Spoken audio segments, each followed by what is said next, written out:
Assalamualaikum warahmatullahi wabarakatuh.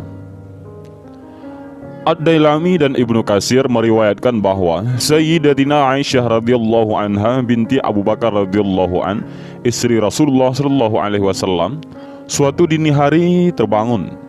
Beliau kemudian mengisi waktu dengan menjahit pakaian-pakaian yang membutuhkan penanganan. Sayyidatina Aisyah radhiyallahu an kemudian mengumpulkan beberapa pakaian bermasalah. Beliau lalu mulai menjahit. Namun di tengah aktivitasnya, jarum jahit terjatuh dari tangannya. Lampu ruangan pun mendadak padam, dan beliau pun diam sejenak mengucapkan tarjih, Innalillahi wa inna ilaihi raji'un. Di tengah kegelapan itu, Rasulullah SAW masuk ke rumah. Seisi ruangan yang awalnya gelap menjadi terang benderang oleh sinar wajah Rasulullah SAW, sehingga Sayyidatina Aisyah radhiyallahu anha dapat menemukan jarumnya yang jatuh karena begitu terang ruangan. Betapa terangnya cahaya wajahmu, wahai Rasulullah. Semoga Allah memberikan salawatnya untukmu, kata Sayyidatina Aisyah yang merasa gembira. Wahai Aisyah, celakalah orang yang tidak melihatku kelak di hari kiamat, kata Rasulullah. Siapakah orang yang tidak akan melihatmu di hari kiamat nanti? Orang bakil, jawab Rasulullah. Siapakah orang bakil, wahai Rasulullah? Tanya Sayyidatina Aisyah. Orang yang mendengar namaku disebut tidak membaca salawat, kata Rasulullah sallallahu alaihi wasallam. Sebagaimana diketahui, Nabi Muhammad sallallahu alaihi wasallam memiliki peran kunci dalam persidangan akbar amal manusia dari awal hingga akhir pada hari kiamat. Nabi Muhammad SAW memiliki mandat dari Allah untuk memberikan syafaat, sedangkan orang-orang membutuhkan keselamatan di hari besar tersebut. Besarnya perhatian Rasulullah SAW kepada umatnya benar-benar tiada tara dan tak terkira. Sampai-sampai beliau menangguhkan sebahagian doanya hingga hari kiamat demi membela dan menyelamatkan mereka. Sebagaimana sabdanya, setiap nabi pasti memiliki doa mustajab, hanya saja mereka menyegerakan doa mereka di dunia. Namun, aku menunda doa itu demi menolong umatku pada hari kiamat. Dan insya Allah, itu doa akan terwujud. Hadis riwayat Bukhari dan Muslim. Besarnya kasih sayang beliau kepada umatnya juga tak tergantikan dengan tawaran masuknya separuh mereka ke surga. Beliau lebih memilih tawaran syafaat karena ingin membela umatnya lebih banyak. Sebagaimana tergambar dalam salah satu hadisnya, aku diberi pilihan antara syafaat dengan masuknya separuh umatku ke surga. Namun, aku memilih syafaat, sebab syafaat lebih menyeluruh dan lebih banyak. Mungkin saja kalian mengira syafaatku hanya untuk orang-orang yang bertakwa. Tidak, tetapi juga untuk orang-orang yang berdosa. Hadis riwayat Tirmizi. Berdasar hadis itu, syafaat Rasulullah SAW tak hanya bagi orang-orang yang bertakwa, tetapi juga bagi orang-orang mukmin yang berlumuran dosa, termasuk pelaku dosa besar. Sebagaimana yang ditandaskan hadis riwayat At-Tirmizi, Abu Daud dan Ahmad, syafaatku juga untuk umatku yang melakukan dosa besar. Tentu saja, ini bukan berarti kelonggaran untuk berbuat dosa, karena kelak akan mendapat pembelaan dari Rasulullah. Sebab, walau hanya sebentar, siksa Allah tidak boleh diremehkannya. Sekalinya dicelupkan ke dalam neraka jahanam, seorang hamba bisa lupa terhadap seluruh kesempurnaan nikmat dunia yang pernah didapatnya. Sebagaimana yang diingatkan Rasulullah, pada hari kiamat akan dihadirkan penghuni neraka yang paling bahagia semasa di dunia. Lalu coba dimasukkan ke dalam neraka dan ditanyakan kepadanya, wahai ibnu Adam, bukankah engkau hanya melihat kebaikan? Bukankah hanya kenikmatan yang engkau rasakan? Dia menjawab, wahai Rabb, demi Allah, tidak pernah. Maka dari itu, tetaplah takut kepada Allah, takut melanggengkan dosa, terlebih dosa besar, takut meninggal dalam kemaksiatan, dan seterusnya. Sebab, dosa walaupun kecil, tetapi bila dilakukan dengan kesombongan, bisa mengundang murka Allah dan mengeluarkan pelakunya dari barisan umat Rasulullah yang luput mendapatkan syafaatnya. Sekali lagi, yang dimaksud syafaat bagi para pelaku dosa besar bukan berarti ia bebas melakukan kemungkaran, melainkan pertanda besarnya kasih sayang, sepak terjang dan kelembutan Rasulullah SAW kepada umatnya. Barangkali kasih sayang Nabi Muhammad SAW yang paling indah pada hari kiamat adalah syafaatnya kepada seluruh makhluk saat mereka memohon ingin segera dihisab.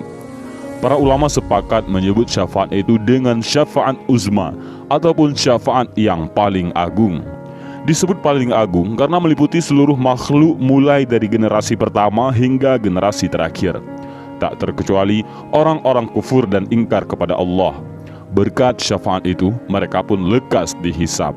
Beliau telah menggambarkan dengan jelas bagaimana beratnya penderitaan umat manusia mencari-cari yang bisa menyelamatkan dirinya dari kegetiran hari kiamat.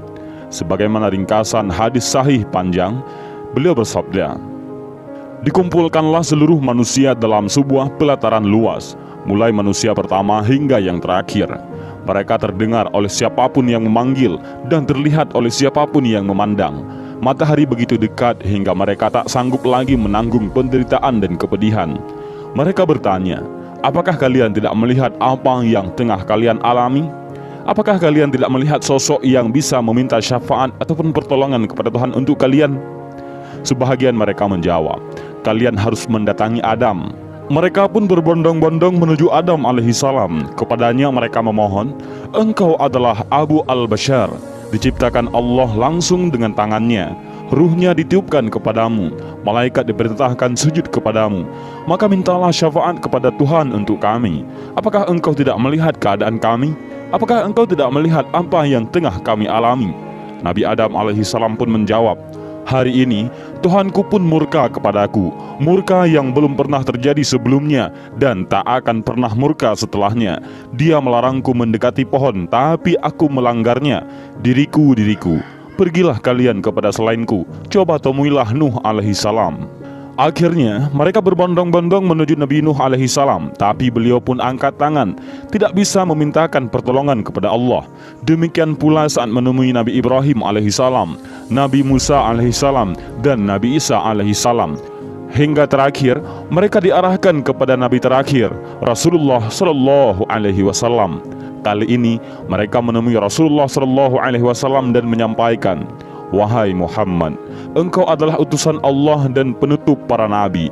Allah telah mengampuni dosamu yang akan datang dan yang telah lalu. Mohonlah pertolongan kepada Tuhan untuk kami. Tidakkah engkau melihat apa yang tengah menimpa kami?" Nabi Muhammad SAW pun bersabda, "Aku pun pergi menuju bawah arash. Di sana aku bersujud kepada Tuhanku. Lalu Allah membukakan kebaikan-kebaikannya kepadaku yang belum pernah dibukakan kepada seorang pun sebelumku. Setelah itu terdengarlah seruan, 'Wahai Muhammad, angkatlah kepalamu. Mintalah engkau, niscaya diberi. Mintalah pertolongan, niscaya dipenuhi.' Aku mengangkat kepala dan berkata, 'Umatku ya Tuhan, umatku ya Tuhan, umatku ya Tuhan.' Terdengar lagi ada yang bicara, 'Wahai Muhammad, masukkanlah umatmu dari golongan hamba yang tidak dihisap ke dalam surga melalui pintu sebelah kanan.' Namun sekelompok mereka masuk dari selain pintu itu." Hadis riwayat Al-Bukhari dan Muslim. Hisab pun berlangsung berkat syafaat Rasulullah SAW. Sebahagian manusia masuk surga, sebahagian lagi di neraka. Di antara yang masuk neraka adalah umat Rasulullah SAW yang keburukannya lebih besar ketimbang kebaikannya. Mereka digiring ke dalam neraka sebagai alasan atas segala dosa dan perbuatannya. Namun, apakah mereka yang telah masuk neraka beliau lupakan? Tidak. Tak berhenti sampai di situ. Umatnya yang sudah masuk neraka masih terus beliau perjuangkan. Sebagaimana yang diriwayatkan oleh Imam Ahmad, saat itu aku kembali bersujud kepadanya. Kemudian Allah berfirman, "Angkatlah kepalamu Muhammad. Memohon pertolongan apapun, engkau akan diberi." Aku pun mengangkat kepala lantas memohon, "Umatku, umatku ya Rabb." Dia pun kembali berfirman, "Temuilah umatmu. Siapa saja yang engkau temukan di hatinya keimanan walaupun seberat biji sawi, maka masukkanlah ke dalam surga. Maka siapapun yang aku temukan dalam hatinya keimanan walau seberat biji gandum, aku masukkan ke dalam surga." Dalam riwayat Al-Bukhari, golongan umatnya yang dikeluarkan dari neraka jahanam berkat syafaat Rasulullah SAW dikenal dengan golongan Jahannamiyun. Hal ini sejalan dengan hadis lain yang menyatakan bahwa penghuni neraka jahanam adalah umat Nabi Muhammad SAW yang berdosa, dan kemudian neraka itu akan kosong dari penghuninya seiring dengan berakhirnya masa siksa mereka dan besarnya perhatian serta syafaat Rasulullah SAW. Dan inilah sekilas gambaran tentang besarnya kasih sayang, kelembutan yang diberikan oleh Rasulullah SAW dalam menyelamatkan umatnya. Dan semoga kita termasuk golongan yang senantiasa mencintainya, menjalankan ajarannya, dan kelak mendapatkan syafaat darinya. Allahumma salli ala Sayyidina Muhammad. Mudah-mudahan kisah ini bermanfaat bagi kita semua. Amin ya rabbal alamin. Wallahu a'lam bishawab. Assalamualaikum warahmatullahi wabarakatuh.